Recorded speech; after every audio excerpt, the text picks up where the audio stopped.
Welcome to the HMO Property Show, by investors for investors. Brought to you by the HMO Property Co, Australia's leaders in impact investing. Investments made with the intention to generate a measurable, beneficial social or environmental impact alongside a positive financial return. Catch us weekly as we discuss all things cash flow positive property investing. Welcome back to the HMO Property Show. I'm your host, as always, Neil Gibb, and today I've got the man about town, Mr. Anthony Rechichi, on the podcast. Anthony, welcome to the podcast. Thanks for being here. Mate, the reason I'm calling you the man about town is we've just had development approval on one of our projects, and you were the man. You were the man for getting that across the line, weren't you? Yeah. That was a really challenging project. Yep. We were wrapped when we got that the final sign off from council. It was a pretty challenging process. Took us almost 12 months to get the DA on that. That's after you designed it. Yeah. Right, so we had the design finished, and then it took 12 months to negotiate with council on that one. Yeah, that's right. So we lodged it in late October, and 1st of August at the meeting where they all get together and raise their hands to say, yes, we think this is good. It all came off then. Yeah. That was good. So tell us a bit about that project then. You're an architect by profession, yeah? That's right. Yeah. That's right, yes. What's the difference between a building designer and an architect? Oh, well, essentially it's in the qualifications. So to become an architect, you need to have a degree in architecture, which has to come from an accredited university or even institute of technology like RMIT, for example. Yeah. What's the time frame on one of them? Is it generally from all of the institutions that I know about across the world, it's around 5 years. Wow. 5 years of and that's split into 2 degrees, an under degree or undergrad degree and then a master's. So 5 years, but it doesn't end there. That gives you your quali, your bit of paper. But then to be able to call yourself an architect, to be able to go and practice as an architect, you need to register. So there's another 2 years of post-education experience and then another set of exams. And then hopefully you can put up your shingle. So it's not something you just fly by night and wing it. It's pretty intense. It's pretty intense. Not at all. So 5 years at uni, then 2 years post-uni, Post-uni, yeah. Working underneath a qualified architect. Correct. Right. And then exams in front of a board. Wow. And they grill you on all sorts of, things about legal requirements, practical requirements, technical requirements, as if you are being interviewed for a project. Right. And then if they feel that you have the competence and the knowledge and the experience and you've amassed all that in 2 years after you graduate, which is really rare because after you graduate you normally just become the print boy or the that's how I started. Yeah, the T-boy. The T-boy, yeah. Printing. Well, back in my day, and I'm showing my age here, it was blue ammonia dye-line prints. So we drafted everything on tracing paper in pen and ink, and then when you finished your drawing, your big A1 sheet, you had to get it printed, and so up to the print room with all the ammonia and head spins and. They were the good old days. Yeah, I've seen some of your sketches that you do as well. It's really cool seeing an architect, the way you just put something together on a piece of paper. And kind of straight away you can visualise it. I think that in itself is a skill, isn't it? Which obviously is a tried and tested. You've learned and practiced for long enough to come up with that skill. Yeah. I mean, that's one of the great things about the education is they do teach you to think critically. Yeah. And critical thought means the ability to pull yourself away from an idea and assess it in a very critical manner and then split it apart and then put it back together to test it. So that whole critical thought process, not just in a building, but in sort of a holistic view of what it means to be in a building, is something that they really push hard when you're at uni. And I suppose that's the critical difference between a university education and, let's say, a building designer education, because they just don't have the time and the resources and the curriculum to deliver the ability to be critical in your thought processes across a whole spectrum of different types of buildings and different types of situations. So it doesn't generally translate that one is better than the other, but one is certainly more knowledgeable than the other, I would say. Yeah, I like that. It's a good way of saying you're better than them. No. Well, what? For example, one of the legendary greats in architecture, a Swiss guy called Le Corbusier, and you can Google his name. He's a revolutionary sort of thinker in the modern movement. He never trained. Right. He was completely untrained. Interesting. And there he is, one of the greats of our industry. Because he's passionate about it. Because he just had a passion for it, and really understood what it meant, what a modern society ought to be. And he would say things like, houses should be machines for living in. And this is back in 1905, 1910, really early in the modern era. So machines for living in. Back then, we now think about that as being a crazy idea. But there are fragments of that we still hold true. Look at all of our technology and all of that. It's prophetic, actually. But in 1905, they don't even know what that technology was to call a house a machine. A machine. Yeah. Machine. Interesting. So what sort of projects have you worked on then? Because the one we've just had DA approval on, that was 15 SDA apartments. SDA apartments, yeah. So we'll come to that one at the back end. Okay. But I'd love to hear more about some of the projects you've worked on. Yeah. What worked, what didn't work, what you loved about them, what you didn't love about them. Sure. So I've been practicing for quite a while. So I've been lucky in that sense. I've had lots of different types of clients and different types of buildings that we've been involved in. So we've got clients in the motor vehicle space because I love cars as well. So I seem to associate with lots of people who also love cars. Yeah.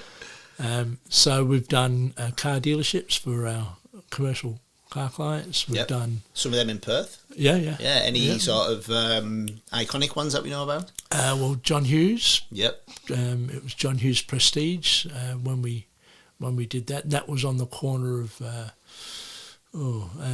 Twickenham and the Causeway, I think.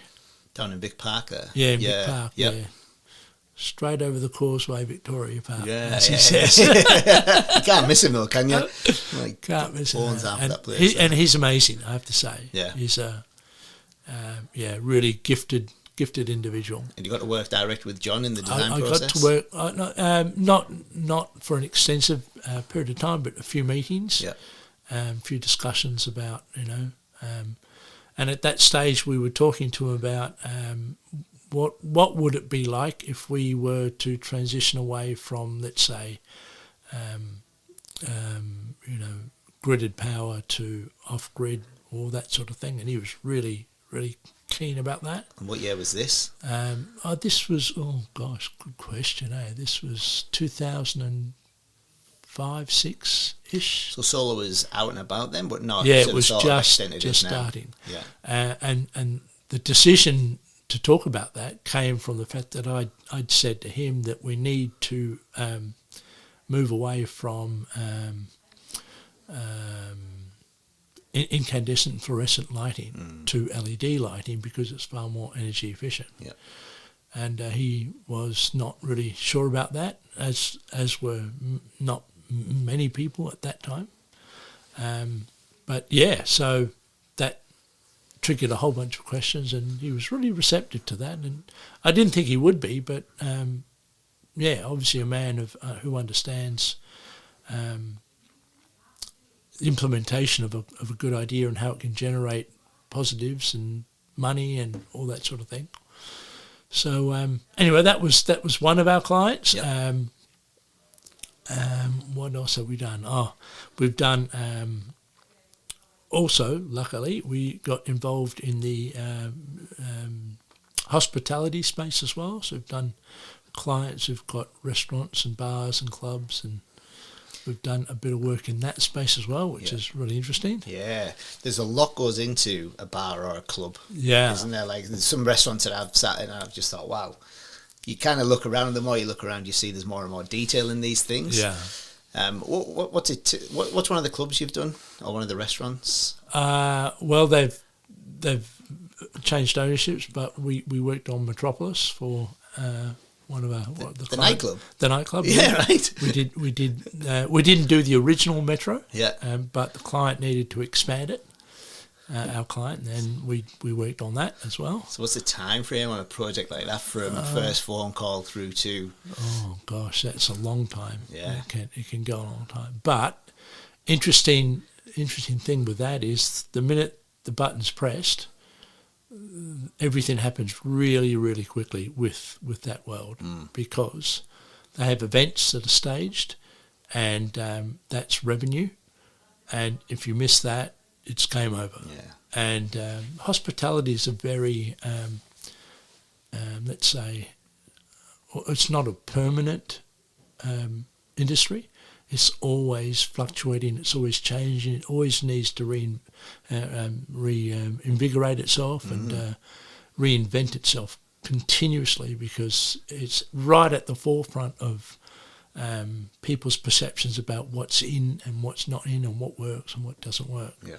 So we need to be right on top of all of that and get our heads around how indeed can this idea work into the built form, which is interesting. So how do you keep your finger on the pulse then?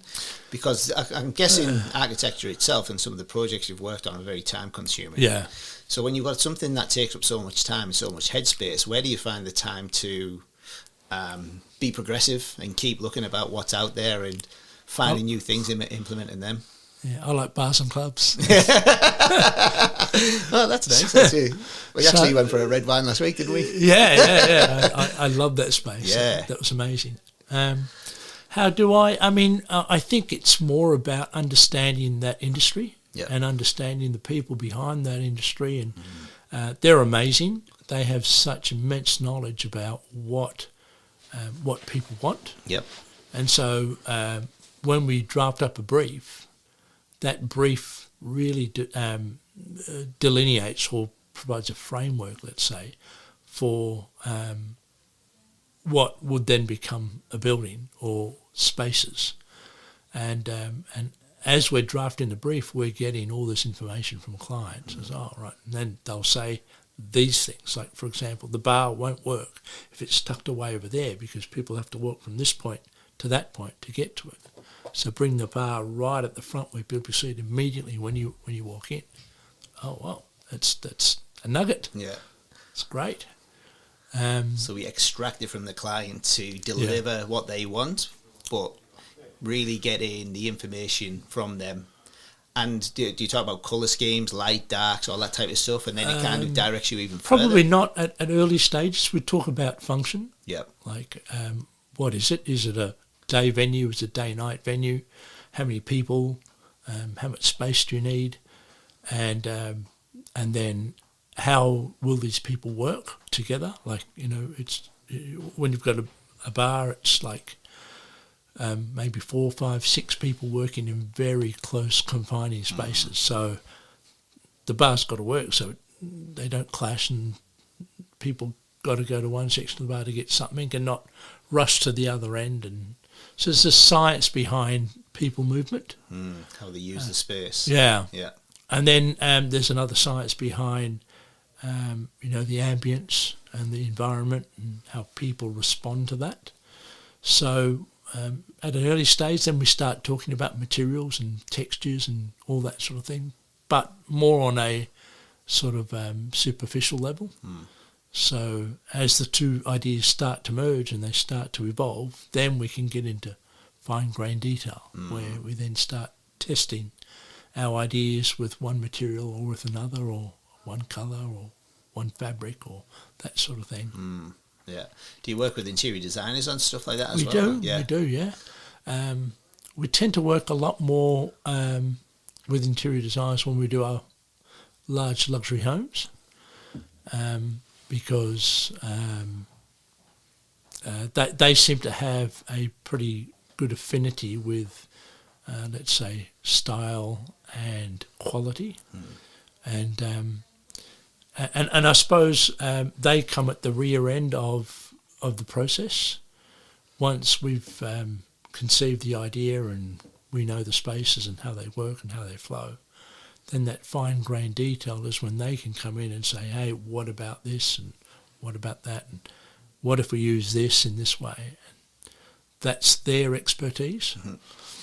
Although we do it as well, but I find it's really consuming, that, and it's emotionally draining because we invest a lot of our own energy into the building itself and the landscape and the sort of overall built form, and then you've got to find the energy to deliver that through the rest of the building as well, and that can be difficult, especially if you've got quite a bit going on. And this is trying to tie the outside with the inside, yeah, sort of thing. Yeah, definitely. You know, that message has to be critically clear, otherwise you lose the theme of what you want to achieve. What would you say is the most challenging project you've worked on? Most challenging but both fulfilling at the same time? Well, they're all challenging and they're all fulfilling. I think, you know, there's not any one that I'd like to say is the best I've done, let's say. It's a bit like saying which is your favourite child. You know? can't do that. Well, some people say they've got a favourite. I've only got one child, so he's my favourite right now. Well, then you're lucky at that point. Yeah. At that point. But we've done lots of, big projects and small projects. I mean, one project we're working on at the moment is a tiny project for a muso friend of mine, and he's got this large house by the beach, and this tiny space next to his pool at the back of the house. And the space that I've got to deal with is 5 metres wide by about 7 metres deep. And so we're wanting to put a recording studio and a micro apartment above it in this tiny space. And so recording studios are all about, you know, sound engineering and music. It's another one of my passions. Yeah. So that's really interesting, and that's a tiny project. Yeah. 5 by 7 micro apartment, that'd be decent size. It's decent. Yeah, it's very nice. It's almost like the idea is that the apartment which sits above the recording studio is almost like a cathedral-like form. So very, very steep roofs with projecting elements out of the roof. But that volume is also a space where we want to record in, right? It's all in timber. And then the actual engineering room is beneath it, below it.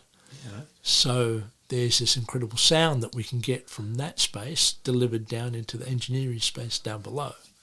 And it doubles us as a place where he wants to live.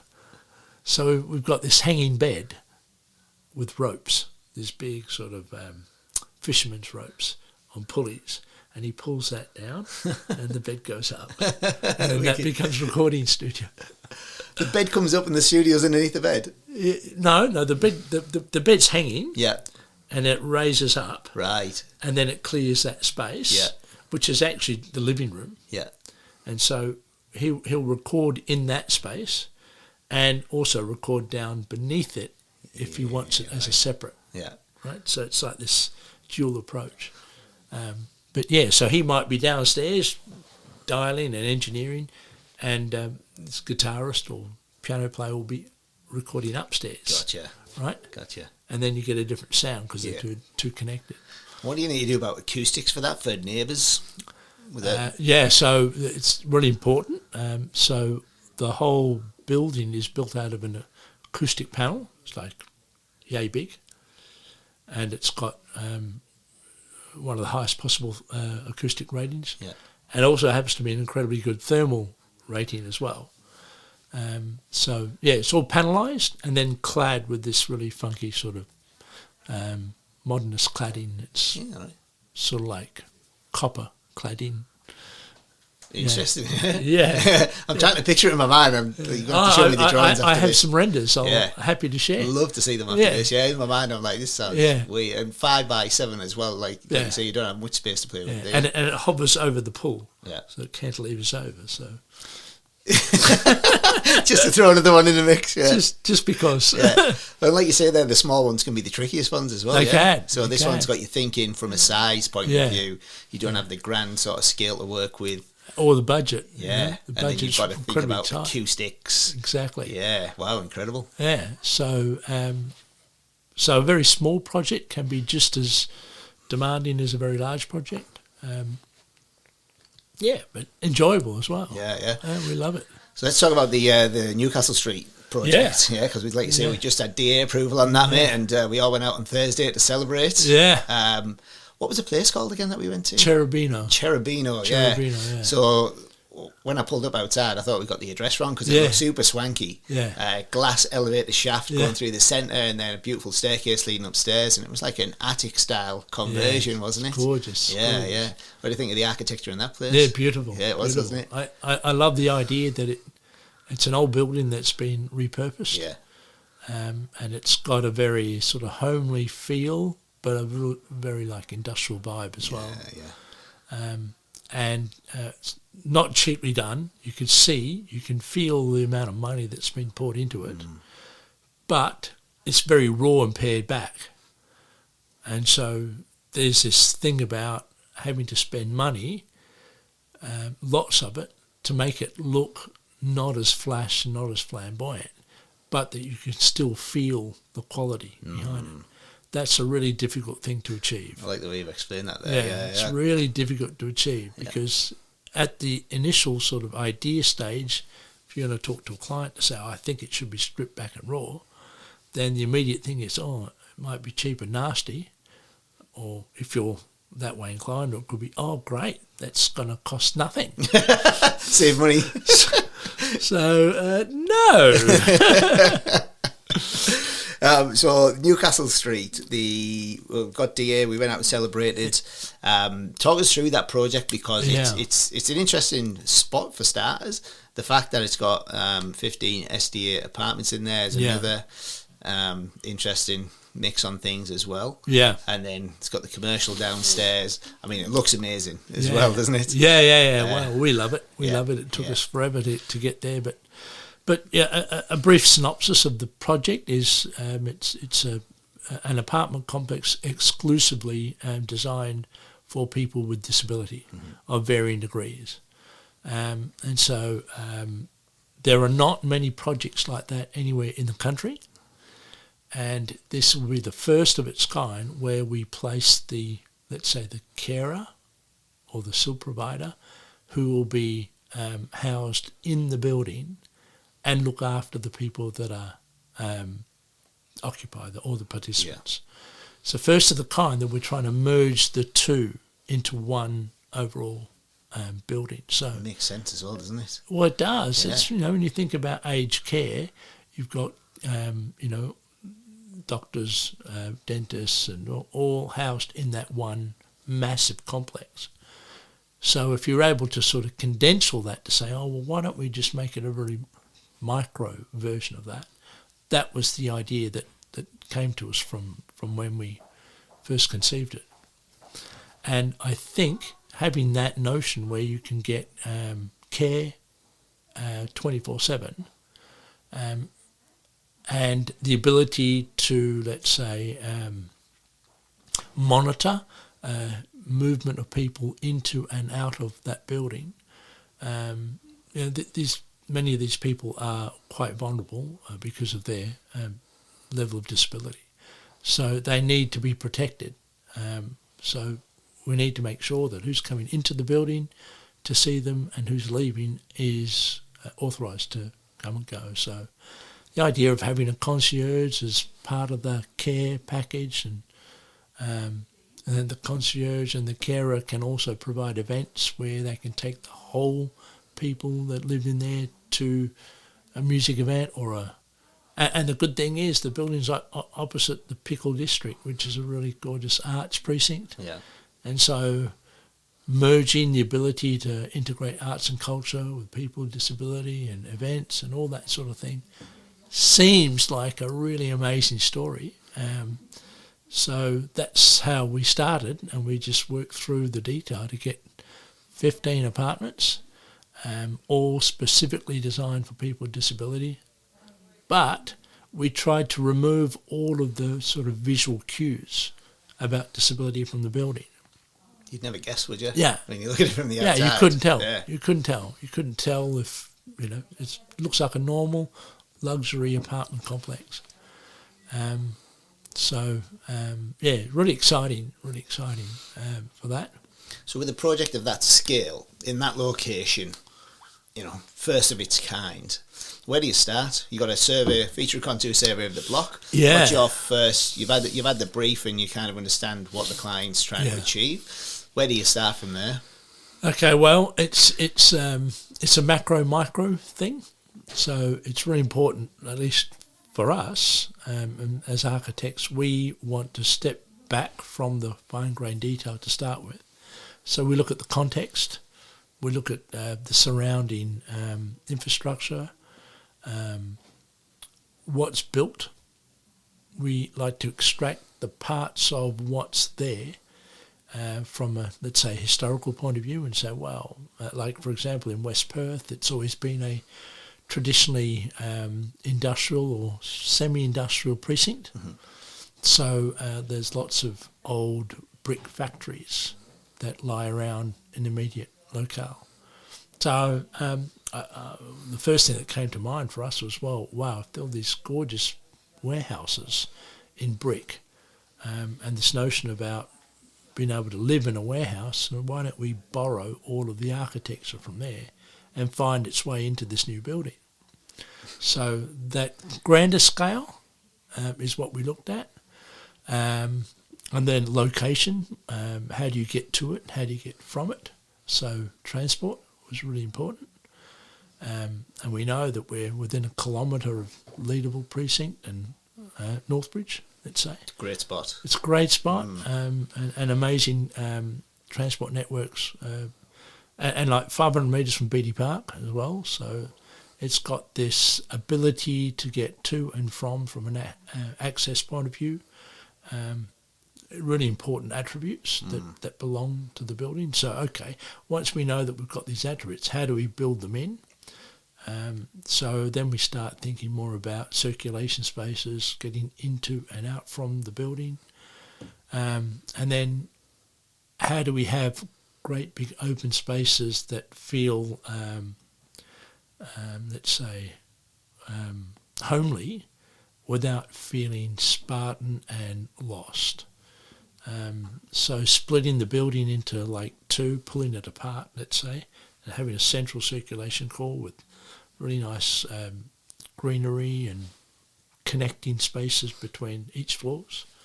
That provides this sort of, let's say, reminder that someone lives above you and someone lives beneath you. Mm-hmm. And so you're part of a grander scheme of things, not in isolation.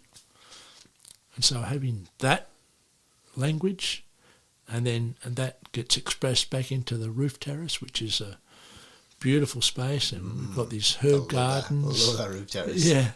It's beautiful herb gardens where, people with a wheelchair can get in there and do their bit of gardening, and that's going to be a beautiful space and magnificent views. Yeah. And at this stage here, we still haven't really considered the apartments as such. We're talking about what it's going to look like, how it's going to feel. Yeah. And you haven't even actually mapped out any of the apartments. None of that. It's all about the grander picture. Yeah. As you've probably gathered. And then once we've kind of figured that all of these different attributes come to play, it says, right, what do these people need? They need bedrooms, they need bathrooms, they need kitchens. What type of kitchens? What type of bathrooms? What type? This investigation then takes place. And we try, at least in this case, we tried to deliver apartments that felt luxurious, that did not feel institutional. So if you look at the thing, you'd think, I'd love to live there. Doesn't matter what level of ability or disability I have. I'd love to live in this apartment because it's just bee's knees. So that process gets imbued into them, into each of the apartments. And let's say, with disability comes discrimination, right? So the question then is, why doesn't someone with a disability have the right to consider their ability to have something of luxury? And all of that process of weeding that out to say, well, let's make it so that it's not discriminatory, that it's open-ended from a visual point of view, so that you wouldn't know. So then you've removed the discrimination. Then what you're left with is, okay, does all this work? And then solve it from that point of view. And when you talk about luxury and making them feel luxury, these things are huge, aren't they, these apartments? So what's the size? 110 square metres for a 2-bedroom, 2-bathroom apartment. Yeah. So that's about the size of a 3x2 villa, isn't it? Correct. Correct. So they're a good size apartment in West Perth. Yeah. Great location. Yeah. City views. Yeah. Great amenity. Yeah. Carer on the ground floor. Yeah. To look after the people if required. Yeah. What else do you need to consider in these things then? Well, and at this point, are we considering the flow of the apartment, like how how they're going to live in this apartment? Yeah. So the interesting thing with SDA, specialist disability accommodations, it comes with a set of guidelines that you need to adhere to, and those guidelines are really technical more than anything else. They really tell you the benches need to be this high, and the switches need to be like this, and the circulation spaces need to be this wide, and the bathrooms need to be this big. And that's the minimum requirement. These are the minimum requirements. Yeah. And so what we try to do is to say, well, okay, this is the SDA, this is what it says, but how can we design bathrooms and kitchens that don't look hospital-like, but still comply? So well, there's been a challenge there. It's been a great challenge. Yeah. And I suppose because we've done luxury housing, then we've been able to bring those ideas across and imbue them into what I really call apartment would look and feel like. So, and then of course that once we have the apartment configured in our minds in terms of the circulation spaces, we then need to figure out, well, how easy is it for somebody who's in a wheelchair to get from the footpath up through the building, in through the front door and into their apartment seamlessly. Considering that they're going to probably be in a wheelchair. Yeah. Yep. Yeah. And most likely high-powered, battery-powered wheelchair. Correct. Yep. Correct. So there's all the technology that we need to impose, let's say, on them.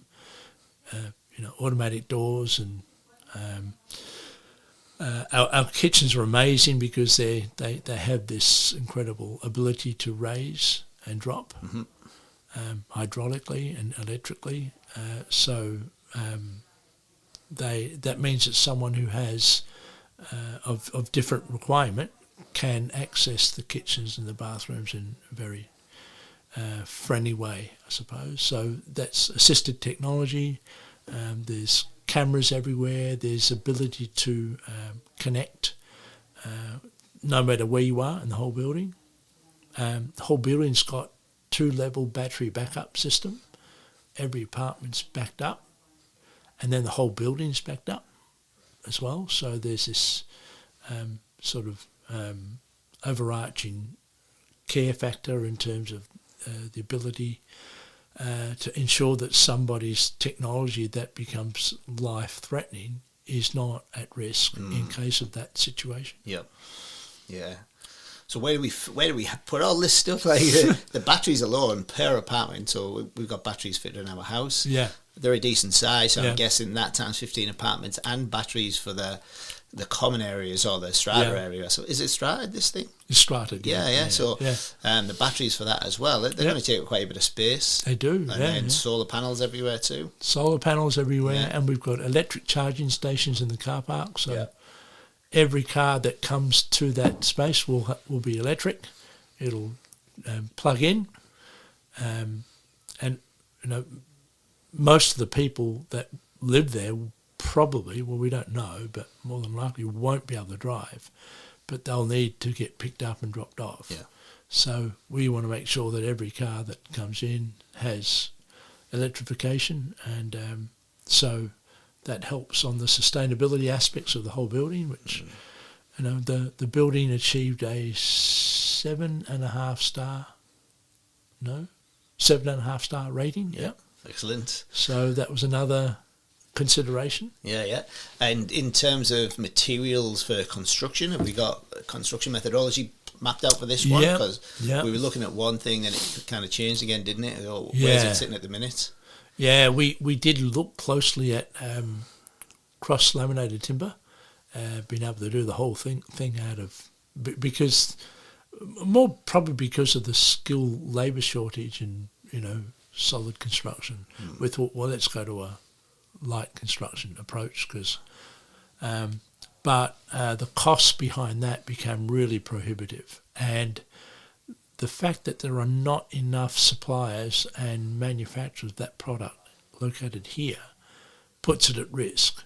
Like, you go down the path of saying, we want to be, at the forefront of all this stuff, but unless you can guarantee the ability to flow in that construction, then or get the construction to flow freely without being delayed, because delay means money, and that's something that every developer just can't deal with. Deals, isn't it? Yeah, kills a deal, and it's a very skilled set required, or a very high technically skill set required if we're building it all out with timber as well, because we've historically built out with double brick in Western Australia, finding carpenters with that skill set to go vertical on, how many levels are we? 7 levels. Yeah. So again, that's another skill set required, isn't it? It's a big skill set, and it's we'd be pioneering, and you think, oh well, why not? Let's just do it. Which is, yes, great. And the builders go, no.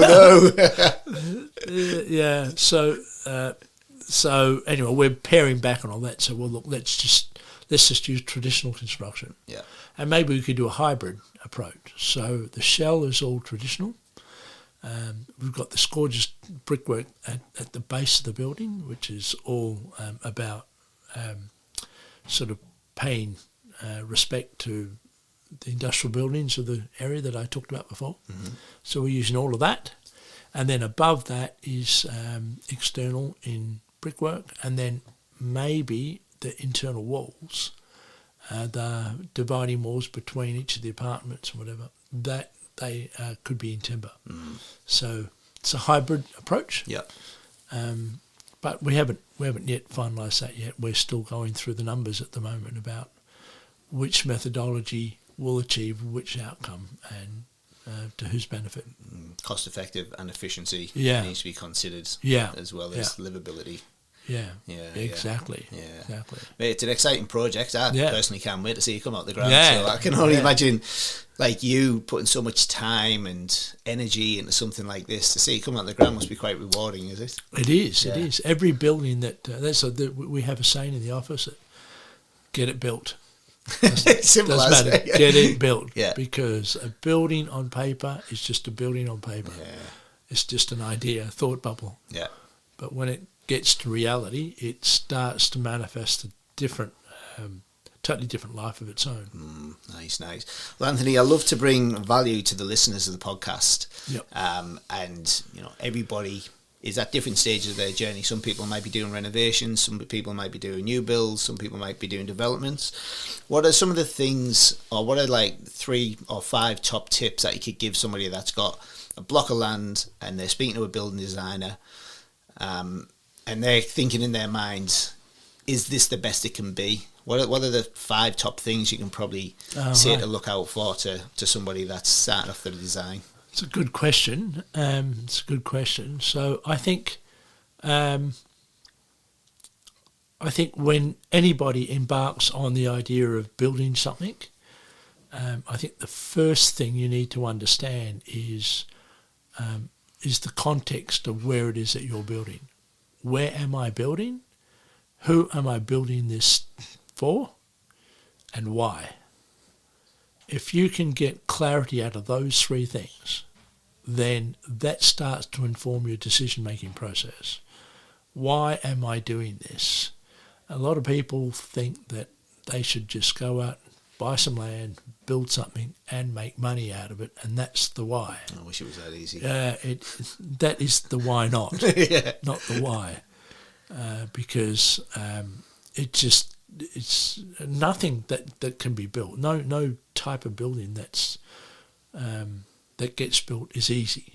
It's really difficult. It's really complex. Drawn out. It's complex, and there are lots of permutations and combinations. And I wish it was like the block, where in a week, bang, it's done. It's done. But it's not. Although I do like the approach that the block takes in terms of... Get it built. To get it built, it built, yeah. And what you don't see is all the background editing of what actually happens in that week. It's massive. Yeah. It is massive. Massive logistical exercise. So let's consider point 1 there. So who are we building, where are we building, why are we building? Why are we building, yeah. So we're thinking of the suburb. Who lives in this suburb? Who lives in this suburb? Yeah. How do they live in this suburb? Correct. And what do they want in this suburb? Yeah. And we generally get that feedback from property agents, real estate agents. Yeah, real estate agents are really good. Understanding what street in that suburb is better than another street. There's a hierarchy. Yeah. The hierarchy is in every suburb, and so speaking to really good estate agents who know their suburb literally like the back of the hand, they're the ones that can tell you that street has high value and that street does not. And so understanding the demographic. Do you live in a young people's suburb where young families, or is it established, or is it hybrid? Are you at the end of a street where there's lots of traffic, or are you at the other end? So there's different ramifications in terms of traffic management as well. That's an important consideration. Are the houses next to you, either side of you and across the street, are they old or are they new? Because what's around you will inform you about what you should be doing. So if you live in a modern, or want to live in a new modern suburb, and you want to build a traditional old world building, you will be the one that stands out. Yeah. That's a good thing if you get it right. Yeah, I was going to say, it can also be a bad thing, yeah. Yeah, if you get it right, it's a great thing. If you get it wrong, you are left with something that is, horribly at your expense. So understanding that's really important. Then understanding your own needs and getting honed right down on what exactly do you need as opposed to what do you want. Because needs and wants equals dollars. Yes. You've got a needs budget and a wants budget. Yeah, exactly. Yeah. And, be prepared to be hard on yourself and throw away ideas that are really good but that you cannot afford. So budget then becomes a really important consideration. How much can I borrow to build? Or if you have the cash, how much of that cash can you set aside so it doesn't impact other aspects on your life? So they're really important considerations. And as architects, we need to know all of that Because if we're doing something that is really good but is going to put stress on you in terms of, let's say, a financial commitment that you cannot afford but you love, then you're going to fall out of love with it. Out of love with it. Yeah. Or you're going to stretch yourself, which isn't good. Which isn't good. Yeah. You know, you don't know what's around the corner either. True. So another interesting thing, statistic, let's say, is if you build a house, let's say for yourself, and you're building your forever house, the reality is only 1% of people ever stay in that house forever. The rest bail out at about the 6-year mark. That's where things change for them. So this whole idea of being the forever house is a nice thought, but it's not statistically real. Yeah. Used to happen years ago, didn't it? Used to buy the family home and stay there for forever. as long as possible, yeah. Now, the younger generation that are coming through, chop and change, they get bored? Is that what it is? Or do they just... I'm not sure. I think it's their circumstances change and they see how the world is evolving, what the world's telling them, and to be fair to them, I think the idea of holding all of your wealth in one attribute for the rest of your life is archaic, really. Why? That's the subject for another another podcast, isn't it? Exactly. Any other tips we can give them? So we put like the who, where, what, why. Okay, so budget, I would the local authorities, all of them have great websites, and all of that information, sort of like the demographic information, can be extracted out of them. They will deliver to you all of the demographic information you need to know. And so that helps you, it informs you, and that helps you make a decision about what it is that you want to do and how you want to do it.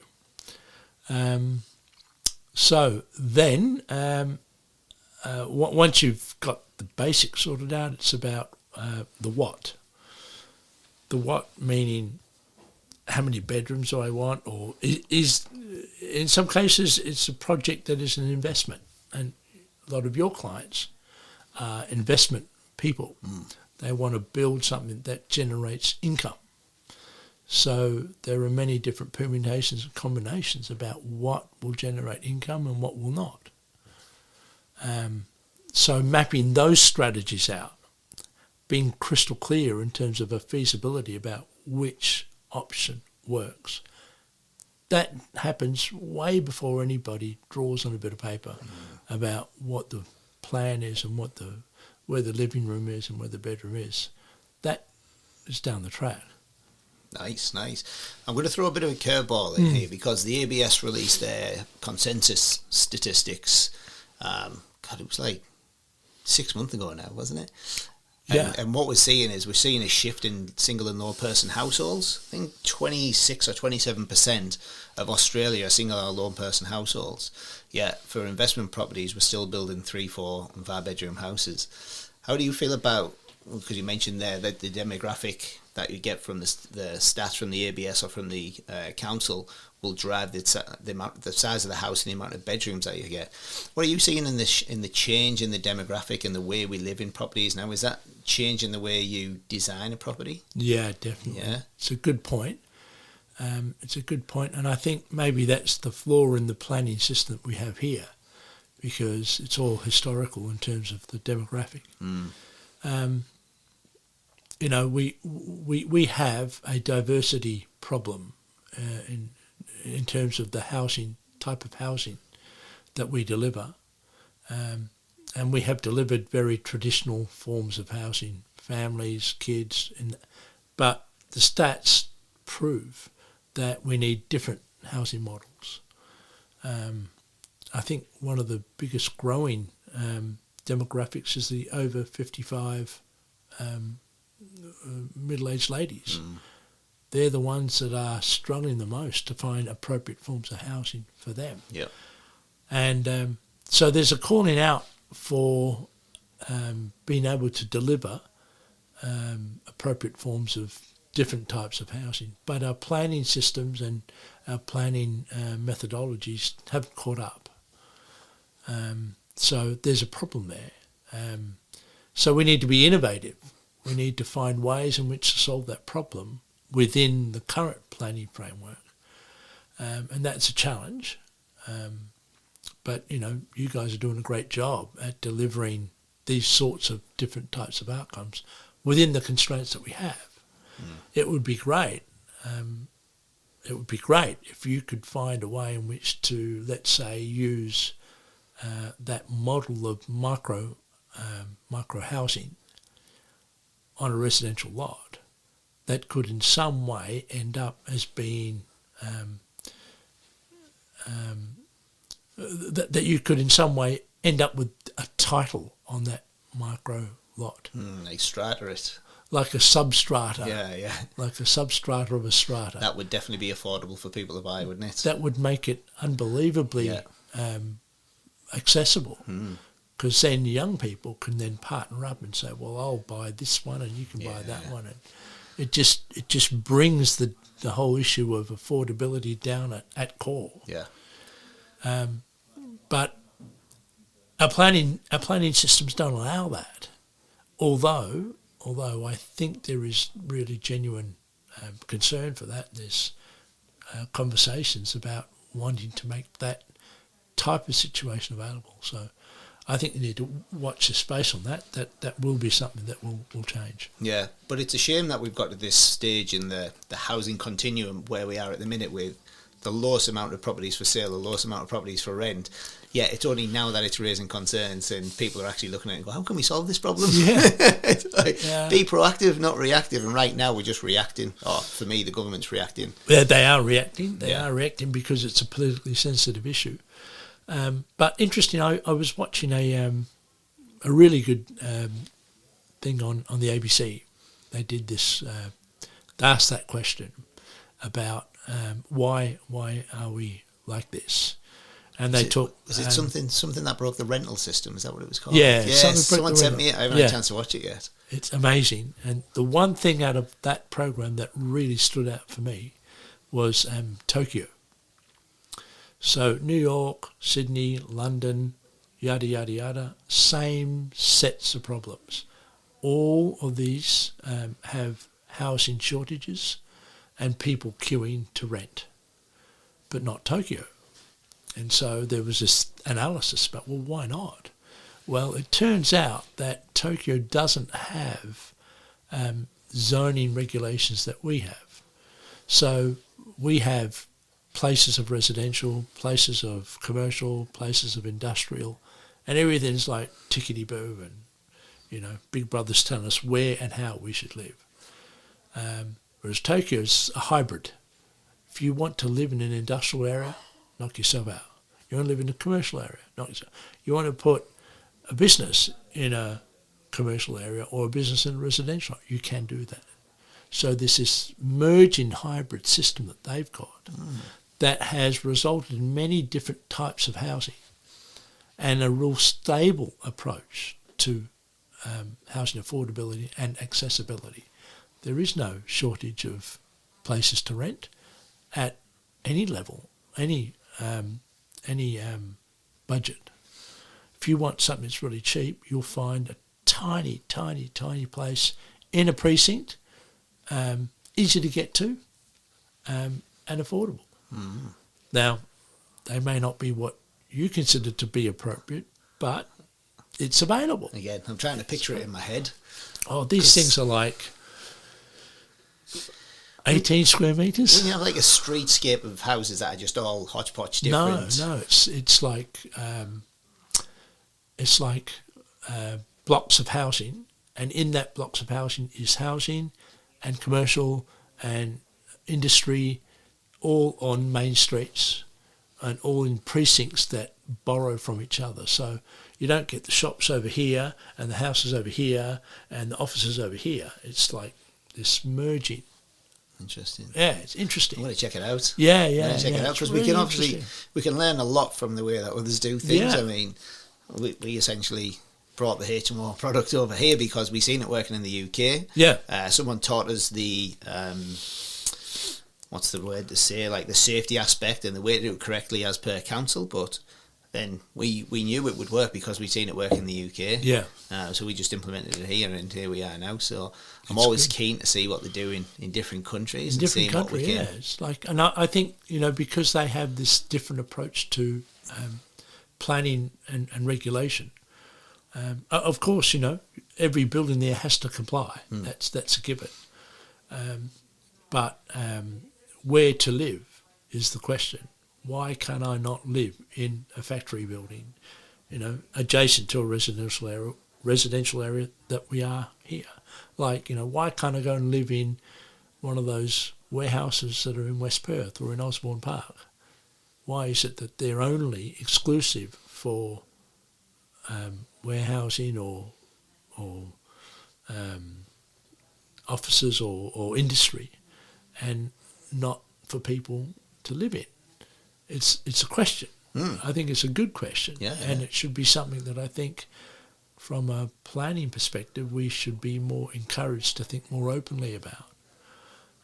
Of course, there are pros and cons, no doubt, but we don't have that conversation. So no conversation, nothing to do.